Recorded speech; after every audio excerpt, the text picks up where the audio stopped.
Hallelujah. Praise the Lord. I am blessed to be here as we continue our study of God's Word. So I hope you are all excited and hungry sa pagpaminaw sa pulong sa Ginoo.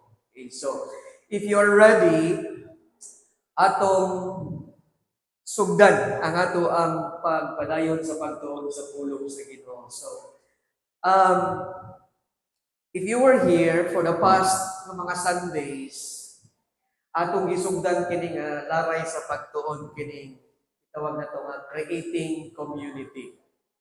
Yang atong tumuog tuyo ra gyud ani nga pagtuon is para makasabot ta unsa ka importante nga kita naa sa tinud-anay nga community. Because it doesn't mean we are surrounded with people, we work with people, dagdag kayo mga tao sa itong palibot na anak sa community. Because ang tinuod nga community, sa ako nag-iingon sa pila na ito mga pag-isgutan na ikabahin ini is that it is a place where you can be yourself. Na kay freedom to express sa imong kagalingon, even ang imong mga deepest imong mga desires. Pwede nimo ma-share imong mga deepest fears, deepest frustrations, imong mga deepest imong mga pains and sorrows, imong mga dreams. And it is a place, basically, where you can allow nimo ba itugutan nimo ang mga tao sa imong kinabuhi nga makasulod sila, makapenetrate sila sa imong kinabuhi to know your deepest secrets. Okay? So, mauna siya ang nga community. So, pangutana, ang pagyugta ana. Okay? Because gi-create manggod ta sa Ginoo, gibuhat kita sa Ginoo to live and function sa community. So, for the past couple of Sundays, mao na atong emphasis ani nga series ang importance sa community.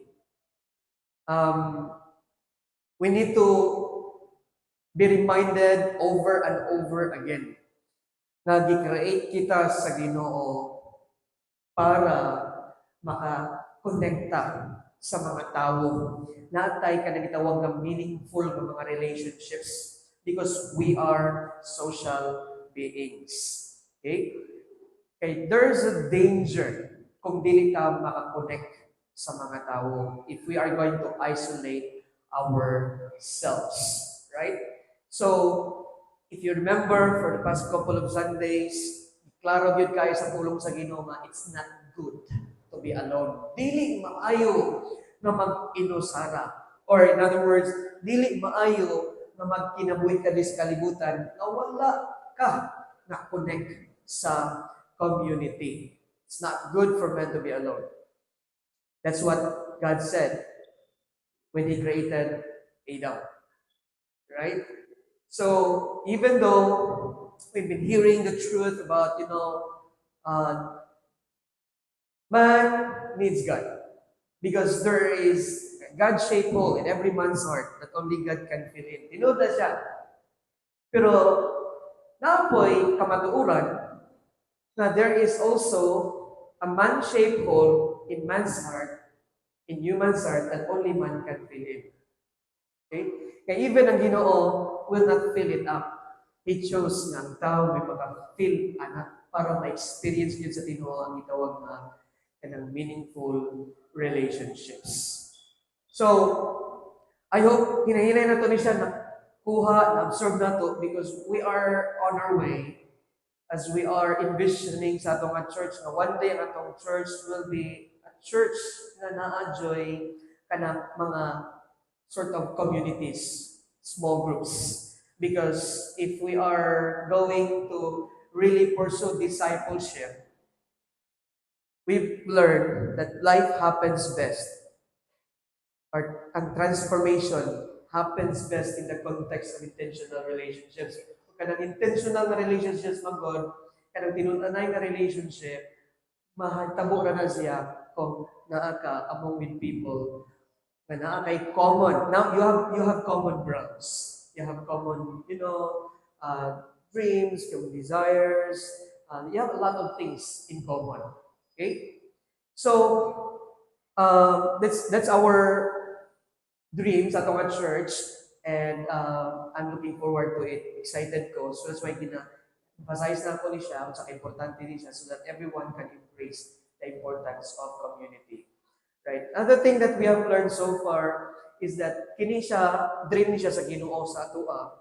In fact, mao ni siya ang gipray ni Jesus Christ that we will be one. That every one of us maka-experience sa kanang gitawag na tinud-anay na community or meaningful relationships sa diin na-experience na to kanang support, love, kanang gitawag na mutual encouragement, because dili na siya ma-experience nato sa kalibutan. And that's why we labor that in our church, eventually, we will be able to create those kinds of communities. Right? So, sa ato ang pagpadayon, I wanna continue to lay that kanang solid nga ground aning nga kamatuoran para pag yun ma-establish siya nga tungod sa ato. In reality, I don't know kung naka-observe mo, actually we are a society, we are in a society living in isolation. Kita na to ang halos tao sa atong palibot, even though yung na yung mga kasikas, na yung mga hudyaka, na yung mga sort of socializations, pero pili yun actually tinud-anay nga community. Meaningful relationships ang na-build. Okay? Especially, grabe ang pag-arise karon ba sa mga gadgets. Tanaw ka sa mga bata noon karon, murag dili na pareho sa una sa tuwa ba? Sa una, kita ta sa mga classmates, mga friends, istoryahanay na yung karon maglingkod, diretso tanaw sa cellphone. So wala na gyud tinud-anay ng mga relationships na establish, and I'm scared, I fear that one day guba kaayo ang kanang gitawag na interpersonal relationship sa mga tawo, and that's why taphaw na lang kayo ang ato ang pagpakihalubilo sa usag-usa. So we seldom enjoy the benefits of meaningful relationships. Yes, we live, work around a lot of people, pero we have chosen to do life nga nag-inusara. Og dili na siya maoy gi-intend sa Ginoo para kanato. Because gi-create ta sa Ginoo, we were created by a relational God with relational needs for significant connection. And so kung dili na siya ma-realize, if we don't connect well, bad things will follow. Okay? So karong nga buntag, akong ihatag nato ang mga pipilang ka mga reasons sa kanang gitawag nga importante gyud na kita mo become proactive, take initiative to build relationships, kung connect kita sa ato ang mga isig katao, ilabi na sa mga fellow believers na to. Okay? So, I'm gonna give you several principles here or reasons nganong importante kaayo nga mo konekta sa ato ang community of faith. Right. I want to give you this word, right? Okay. How come it's not working? I bought this one recently, Clicker. All right. Maybe in July na siguro siya, iban siguro sa Pinas. Murag maburayan rage. Anyway. Okay. Now, don't you realize, kung naata sa community, actually, may experience na doon siya. This sort of contradict siya ng truth. Pero, or contradict siya sa atong mga common na pangunauna, especially sa mga tao na kanang dili kayo ganahan o kanang daghan na mga tao. Para nila murag masudlan ilang privacy, and they don't experience kanang gitawag na tinun-anay na kanang kalinaw sa ilang kinabuhi. But in reality, if we are in a community, we experience, all right. Okay. Okay. All right. Peace. Now, that word is an acronym sa akong hisgutan karon, peace. Kitsa mo tuod diri nga kung siya naa sa crowd of people, maka-experience siya of peace. Kalinaw. Kung naa siya sa mga daghan ka tawo. Like here, do you experience peace? Okay? Pero murag dili kayo na siya reality sa kadaghanan. Para sa uban, maka-experience lang sila og tinun-anay nga kalinaw kung sila naa sa ilang secret chamber, personal, na walay mga tao sa ilang palibot. Okay? Well, I don't think so also because even though you are all by yourself, but if kung naa kay mga ginagutro sa imong kinabuhi, mga depression, yes, anxiety, mga kagubot sa imong pamilya, sa imong trabaho, sa imong eskwela, bisag pag-asa ka, malinawan nga lugar, you still experience ka ng trouble. Yes, storms sa imong ginabuhi. But even though kay mga ginagotro sa imong kinabuhi and you're surrounded with people, but you know nga kining community is a place where you can be yourself and express sa imong kaugalingong feeling. You know, because you knowing that these people care for you enough, na matabangan ka nila, they love you enough para ka ma-freehan ka nila, ma-accept ka nila, maaga ka nila, then you can experience peace. Alright? But I will make this as an acronym. Okay, that's not my original actually principle, but I have learned, yes, tinuod yun na kung naatay community, ma-experience nato ni siya. Okay, so couple of reasons. Okay, the word peace is consists of 5 letters. Right. So let's start with letter P. Kung naatay community, or it's important to be in a community for number 1 reason, these people, okay, can pray for us. Letter P. Maka-pray para nato. Now, sa tinud-anay lang, kita nga mga Christian, convinced manggod ta sa power o priority sa pag-ampo. Wala ta na-survive din sa kalibutan, kay baluta, na kinabuhi tayo sa kalibutan, we survive on our own strength. Nag-survive tayo sa kalibutan tungod sa pag-ampo because ang prayer is sama siya sa angin na ato ang ginaginhawa. I don't know if you're like me, sa tinud-anay lang, dili gyud ko mabuhi kung walay pag-ampo. I don't know kung ikaw karon Kristiyano mingon na kasi kagalingon nga ako pastor okay na jud ko bisag dili ko ka pray. Sa kaadlaw. Alright, I don't think so because as a Christian, it's our breath of life. And even though there are things in life na makimunta, kaya ra nato nga mahimo, pero sa tinud-anay lang, we live and function din sa kalibutan nga nagadepende, nagasalig sa kusog, sa grasya, sa kaalam, sa Ginoo. Okay? And it's important na makasabuta na sa ato ang kinabuhi, kinahanglan ta og tawo, mga tao ampo para nato. Yes, we can pray for our own. Sa tinud-anay lang, we can pray. In fact, naman po na sa Bible na kita, mag-practice po ka ng personal, private, quiet time na ito na mag-pray ka. Pero, you need also to understand na nagkaman po ang Ginoo na kinahanglan po ta mag-pray together. Right? Na po gitawag na congregational or corporate prayer. Right? In fact, di mo ng Ginoo no? Jesus Christ, ningon siya 2 or 3. With 2 or 3 are gathered together in His name, there He is in the midst of them. So meaning, there is something special kung naay duha o tulo, sobra sa usa, na magkahiusa sa pagpangaliya diha sa Ginoo. Right?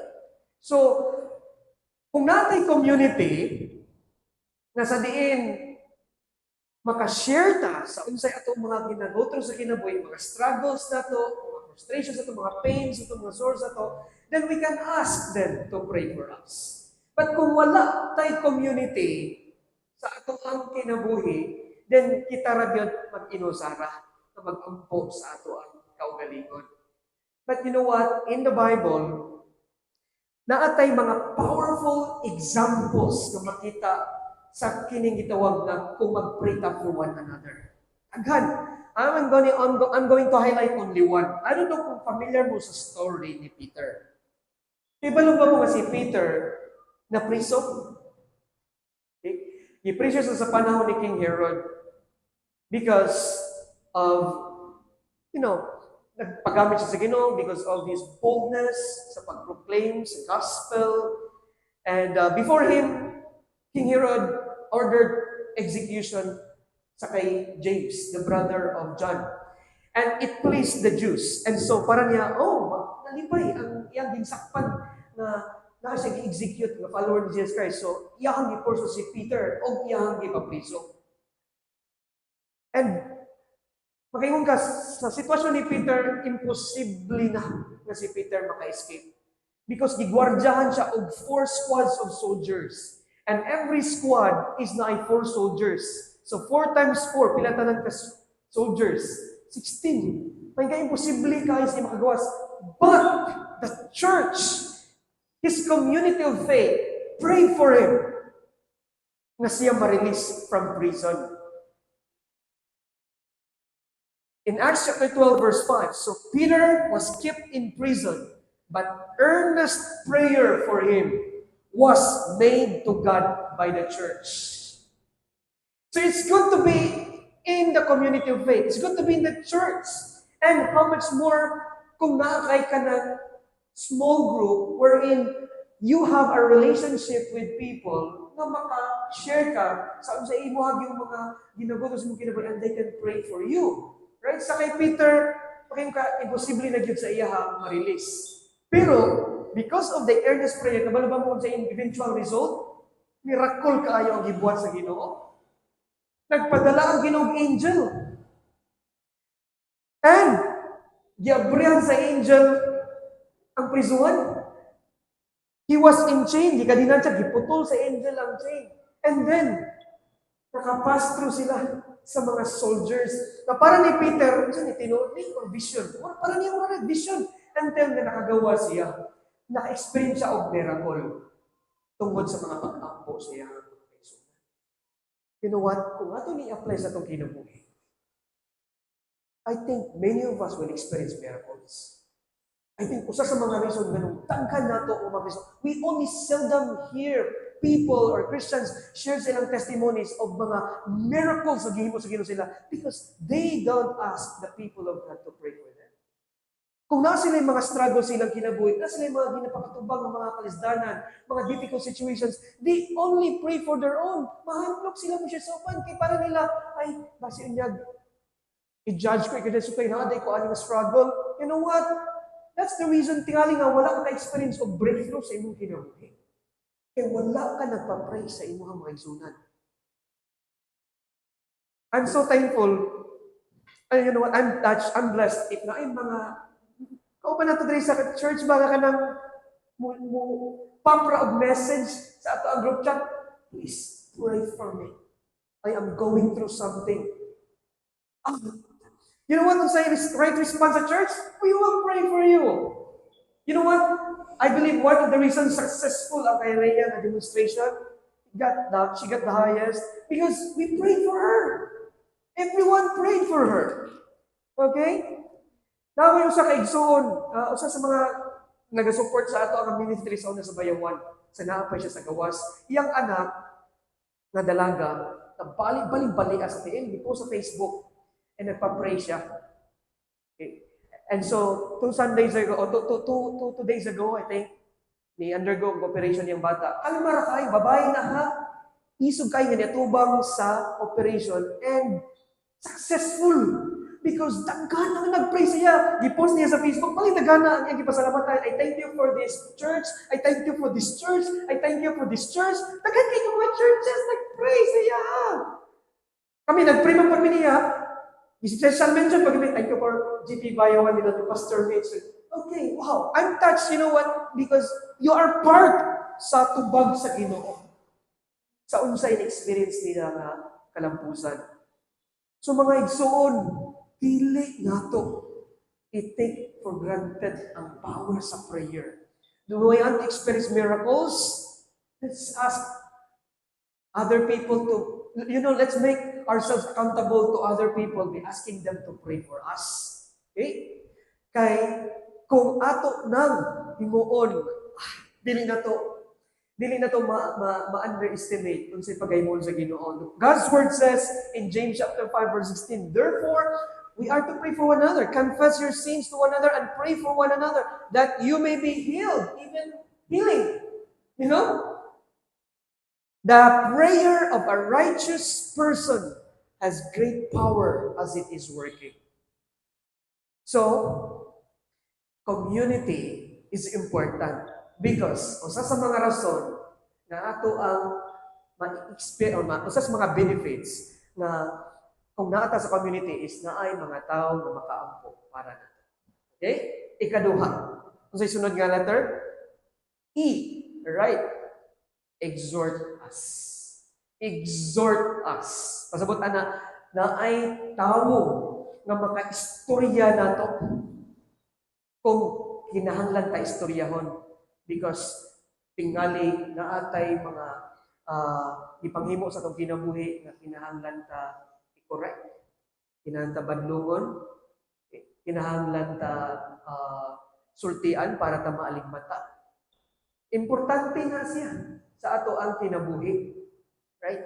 We need other people to balance our perspective in life. Otherwise, we think na unsay ato ang mga decision nga ginahimo okay ra, insakto ra. Okay, so no.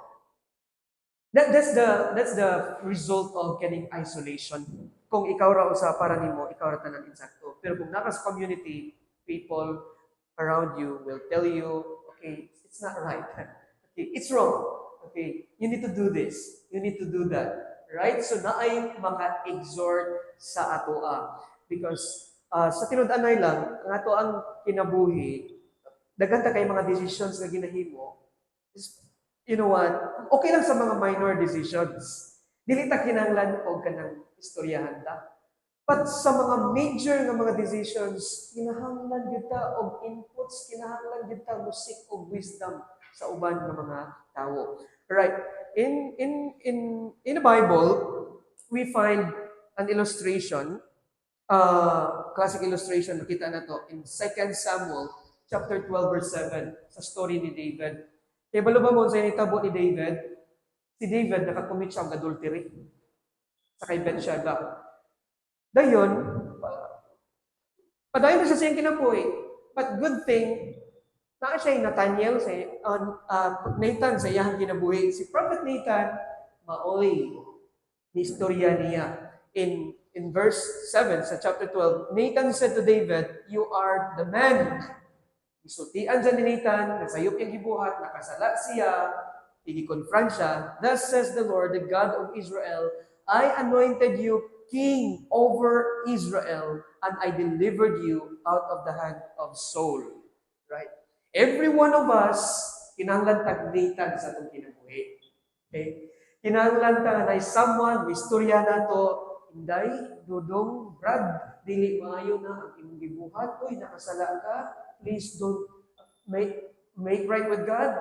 Ask for forgiveness. Otherwise, you will deprive yourself sa blessing sa Ginoo. Okay, so taghan kaayo sa atong kinabuhi ng mga ginagutro nato, ng mga lain-lain mga situations that we need other people to help us. So we need to benefit actually from the ministry of other people, especially kung naata sa community of faith. Okay? I-provide yun na sa Ginoo sa atua. So we need other people to exhort us. I don't know, what do you think about that? Because not all people welcome that. Ako yung mga couple of questions pangutan na sa inyo. How do you respond when someone approach to you and tell you na naakay nabuhat ka dili maayo or nasayop ka? Because daghang mga tao Na kanang they don't want to be in the community because sa tinudanay lang, dili sila ganahan, sutian sila, i-correct sila. Grabe ang pride. Actually, it's a problem of pride. Right? And when people tell them, they will, you know, there's a tendency for them na masuko sila or ilahang response is negative because para nila kinsa man ka nga may istorya ka nako, kinsa man ka nga istoryahan ko nimo. Let me tell you this, the right way to respond to people who care enough for you to tell you when you're wrong, to tell you when you have committed a mistake or sin, is that to tell that person na, yeah, it's painful, but thank you. Okay? Thank you that you care for me enough, and I am willing to make right. Okay? So, we need other people to exhort us. One of the reasons why we need community is to exhort us. Ikatulo, letter A. Kinahanglan ta og advice. Tinuod? Dili. Okay. Isa kung sa pagkakabrand nga tao, kung sa ka-smart, kinahanglan jud kag tambag. Okay? Kinahanglan kag tambag sa imong ginabuhi. Kay daghan ta kayo sa kunang gingon kanina in relation to number 2 ang gisinaw kanina, daghan ta kayo mga decisions sa kinabuhi na to na kinahanglan ta og other people to tell us, help us to make wise and good decisions, especially sa mga major decisions nga gingon sa pulong sa Ginoo that we have to seek for advice or godly counsels, right? There's a situation in the Bible, kita na to, it's in Exodus chapter 18. I don't know if you're familiar with the story of Moses. Si Moses, gigamit siya sa Ginoo to deliver people of Israel from the land of Egypt. Kaya nagbalo ba mo kung sa kadaghan ng mga tao iyang na-deliver? Around 2 million. Around 2 million. Dayon, mao niyang ginabuhat. Moses sat to judge the people and the people stood around him. Stand around Moses from morning till evening. Grabe! Unsa naka, he is a father, husband, warrior, leader, at the same time, mo judge pa siya. And 2 million every day, night and day. Kasi makasurvive na for isang 1 month. I don't think so. Pero dagang mga tao kaya nga na ba they think kaning hero mindset. Woo! All right, we need to learn from the life of Moses. Dili siya maayo. Nakabantay iyang father-in-law, si Jethro. And Jethro told him, Moses, anak, di yun na may na imong gibuhat. All right. And so, his father gave him the advice. Exodus chapter 18, verse 17. Moses' father-in-law said to him, what you are doing is not good. Okay. I don't know kung naay mga tao there is a church na para ni Moses that they are doing too much. Okay. We need to hear these words from Jethro. It's not good for you. All right?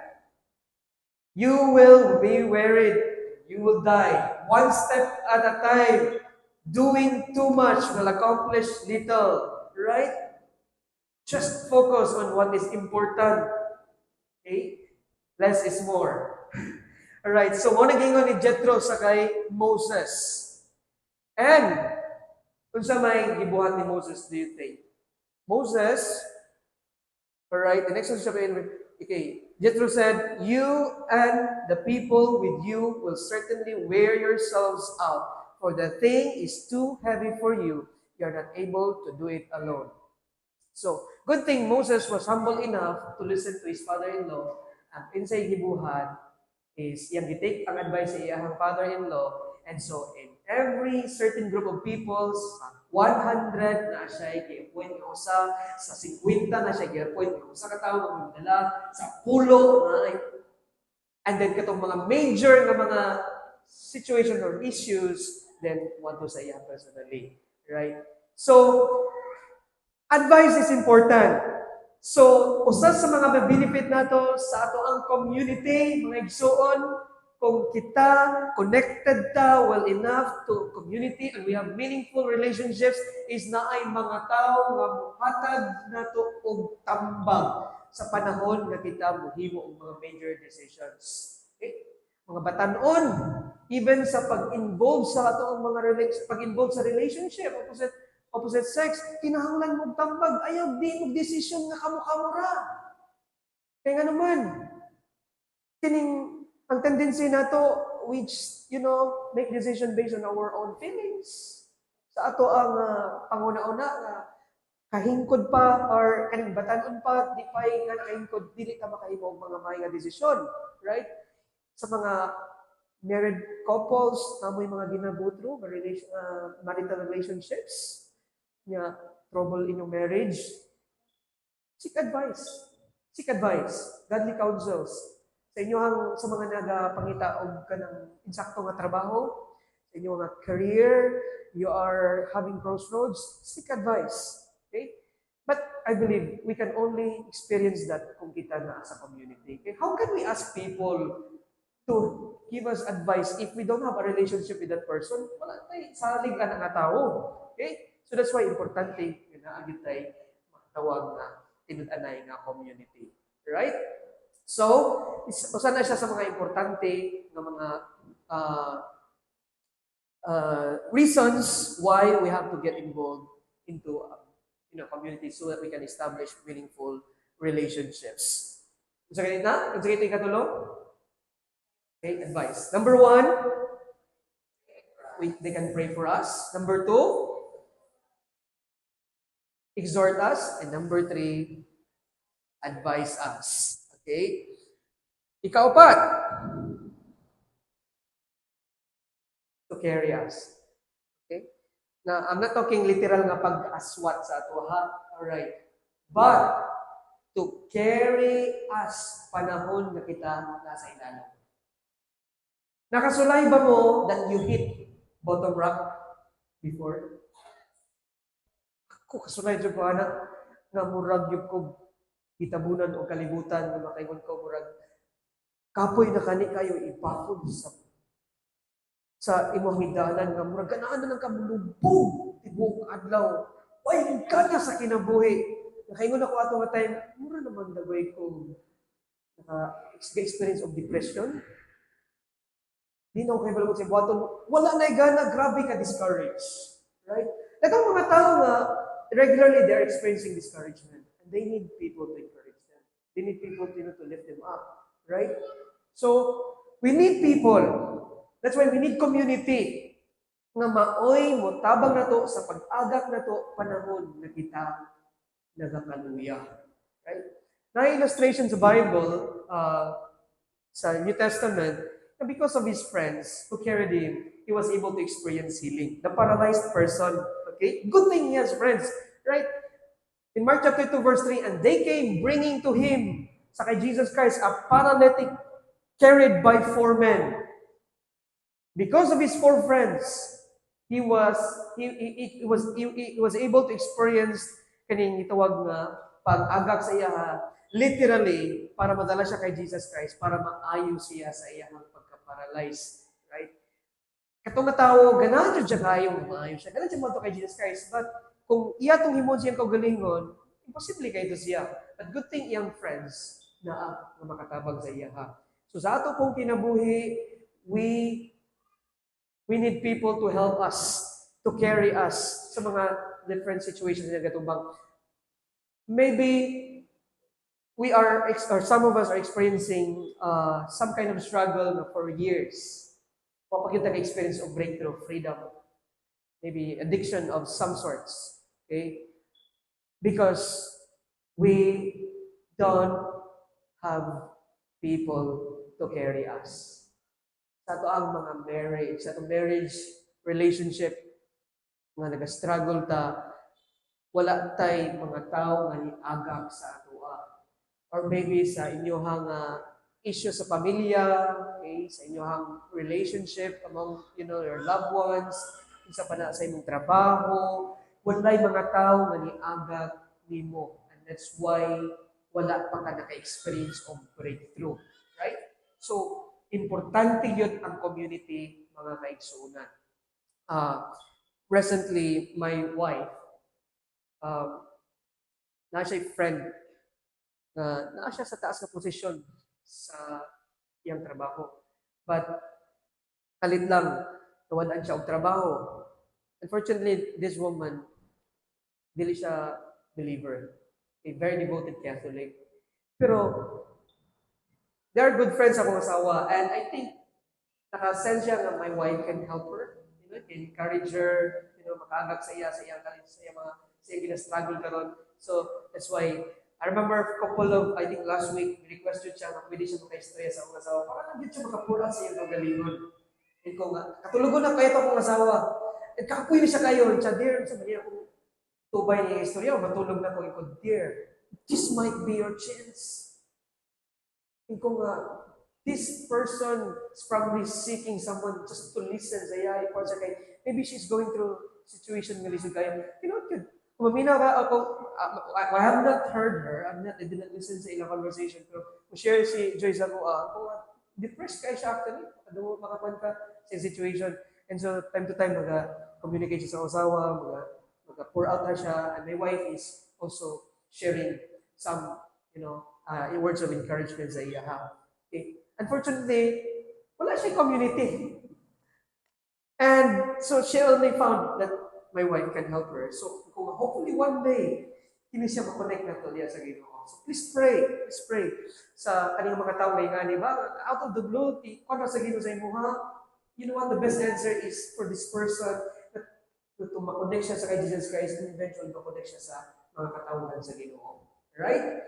So, we need people to carry us. Okay? Don't think you are Superman, that you can do it your own. I don't need people. Kaya na ako ni laki ko, Brad. Di ko kinanagtabang. Kung tinud ka lalaki, muhilak yun ka. Okay? Ingot lang ka ng muhilak ka laki, bayot. No, di na tinuod. Kanang mga laki nga muhilak, tinud-anay na sila ng mga laki because they express the real feelings deep inside sila kasi human as we are, kinahanglan niya, right? Every one of us. So we are here as a community of people who can be able to carry one another. And lastly, last na siya, is that we need people to encourage us. Okay? We need people to encourage us. Because dili sa tanang panahon, na tatrios always. Hype kayo ta, vibe, grabe ang vibe, mga times, grabe, data ka, dili na ito ganyan sa'yo, ma-explain no nga, hindi ito talaga kung feeling ka ganina niya, karoon ka lang especially sa mga bike, kabalod ko sa mga bike, ina ko yung asawa nga, kining chemicals mausog, mahal naman kaya mga istoryanay ganina, kalit na magkalain, nausog ng hangin. Sadya kayo may kaninang buntag, pagkahapon, baling, hulag baka, charong kayo, bukat kayo na So, kinahanglan tag-encouragement. Right? Bisag lisod kayo mag-encourage. Mga banang lisod kayo mag-encourage sa mga asawa ka ng hormonal imbalance. Libog yung sa. That's why the Bible tells us, understand your wife, dwell with your wife with understanding. Samtara yun sila. Okay, keep on encouraging. Right? So we need encouragement because not all the time we are here. Naay mga times nga kita na adiri, we need to encourage those who are here. Kung kita nga na adiri, napay mga tabi-cards na to. Pero kung wala ta sa community, kung naata dire, wala kayo mutabang na to. Maglubog na lang yun ta. Alright? Magpaabot na lang yun ta nga, masalo pang adlaw. Okay? Kadili ta maulian. Right? So, delikado kayo. May story sa Bible, grabe ang experience. Kailan mo ni David? Of course you know David. Okay? David was God's chosen to be the king of Israel. First king of Israel. Second king after King Saul. But tungod sa kasilos, nasilos si King Saul sa kay David, ganaan siya na ikapatay si David. Ano sa ginawa ni David? Tablaw si David, panago, bisag asa na lang, para sa dili mapatay ni Saul. Grabe ang iyang experience sa itong time. Ano ko'y gibuhat? Nga dautan. In fact, naay anak si Saul na nahimong friend ni David. Kids, Sunday school, lessons, kinsa ang best friend ni David? Jonathan. Okay? Si Jonathan kay palangga magayon niya si David. Okay? Bisag kontra kayo sa iyang amahan si David, palangka ni Jonathan si David, best friend kay sila. And so, David had a special heart, a special place in the heart of Jonathan. So, nine times nga nanago si David, yanto sa ni Jonathan, anak yun si David, express yun siya sa kay Jonathan, David, kung saan ba akong gibuhat ni Papa ni mo? I'm not guilty of anything. I'm not an evil. Why does he want to kill me? Pero ganun ko niya pansyon. So, kung ano na ito, kung naka sa sitwasyon ni David, kapag ka, you are running for your life, anytime you could be killed, and then, one day, hindi mo siya na king sa Israel, pero imposible na para sa iya kay tabo. Pero, because of his friend, David, or Jonathan, who was there to help him, to encourage him, that's why he was able to survive sa iyang depressing moment, na para niya, pwede, wala na lang kung hindi nakalimutan. Right? Diba? Na yung mga times nga sa itong kinabuhay, I don't think so if kung ma-change pag hindi sa akong kinabuhay, this is the end of my life or whatever. You know, David experienced the encouragement of Jonathan. In 1 Samuel chapter 20, verse 2, ningon si Jonathan sa iya, David, far from it. You shall not die. Behold, my father does nothing either great or small without disclosing it to me. And why should my father hide this from me? It is not so. Alright?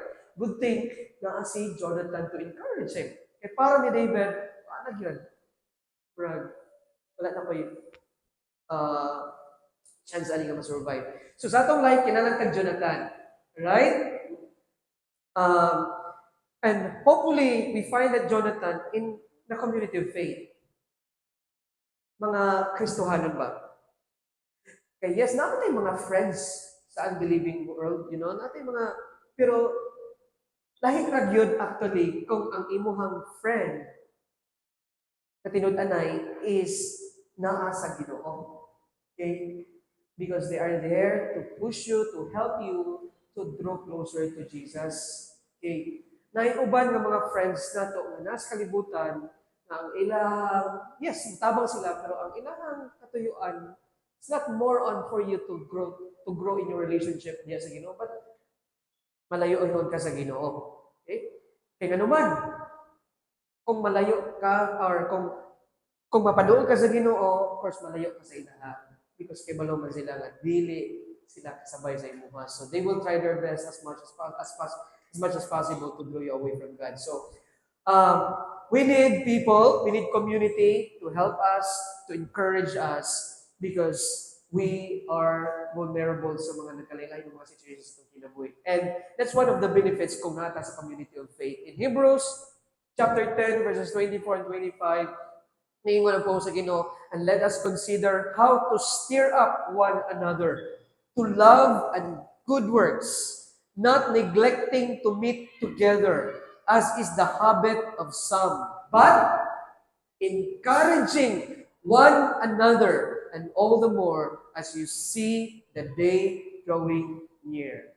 You know, usa sa mga blessings kung naata sa community of faith, even lang sa kaning setting, ganyan ito, kaning sa church setting, congregational na to, tayo maka-gather together sa fellowship, usa sa ato actually mga benefits ani is that when we see people around us, fellow brothers and sisters in Christ, in spite kung sa ilang mga ginaguto silang kinabuhi, kita na sila na on fire sila sa Ginoo, ma-challenge ta, ma-encourage ta. And especially if they are going to, you know, reach out to us and approach us and ask us, kumusta na ka?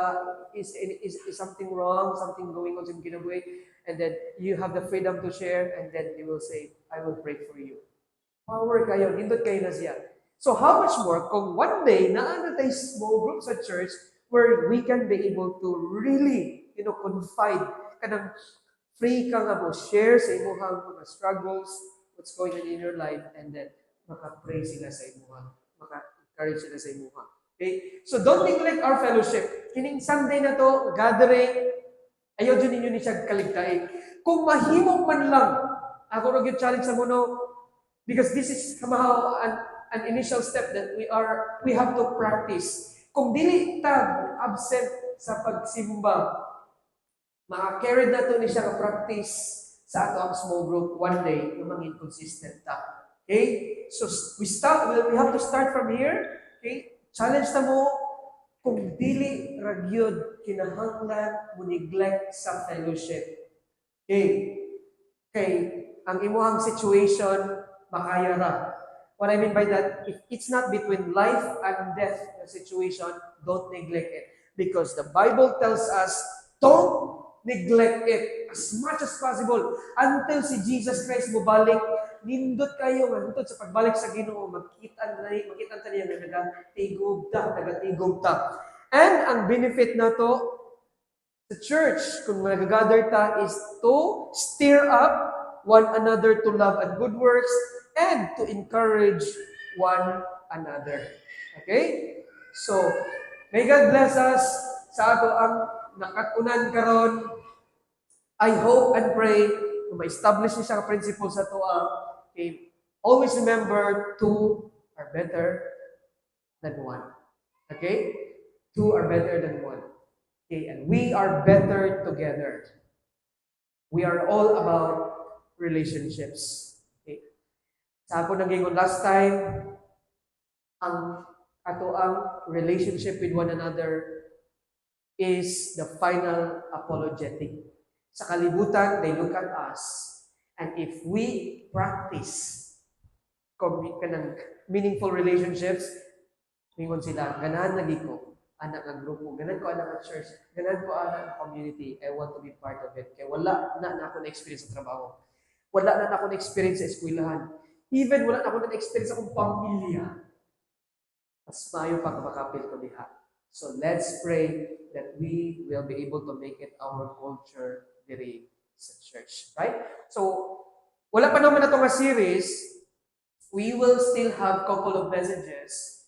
But, next, ng mga messages, we will talk somehow related lang yapon sa atong gisgutan karon. Ayun, we will have a break and then we will continue. Okay, so keep on. Padayon nato nag-ampo nga kini nga mensahe nga atong mga mensahe nga kadunggan kabayan ng creative opportunities na establish sa atong kasing-kasing kay mao ginapong desire, gina-pray sa Ginoo as mauna ang iyang gi-press ko that one day our church will be a church of small groups, creating communities for the glory of God. Let's pray. Lord, thank you for your word. Na madunggan karon, I pray God nga ang imuhang na tudlo kanamo karon nga mga principles, especially the reasons nganong kinahanglan kay ng mga community is, Lord, ma-establish ang kasing-kasing and we will endeavor as much as we can not to neglect, Ginoo, sa amo ang fellowship with one another. Now, we would really, Lord, take it as a necessity sa among kinabuhi, Ginoo, nga dapat naagyan we all the time whenever there is an opportunity for us to gather together because we are here to steer one another, to provoke one another to love and good works, and of course, Lord, sa mga learn karon na buntag as well, to encourage one another. So God help us, and may, Lord, this church will really be a model sa uban pag mga churches nga perhaps, Lord, maho ni siya ang usa sa mga kulang na area sa mga kadaghanan ng mga simbahan. May it has to start sa mua so we can be able to encourage others as well. Kini mong i-pray, itugyan, ipasalamatan in the name of Jesus. Amen.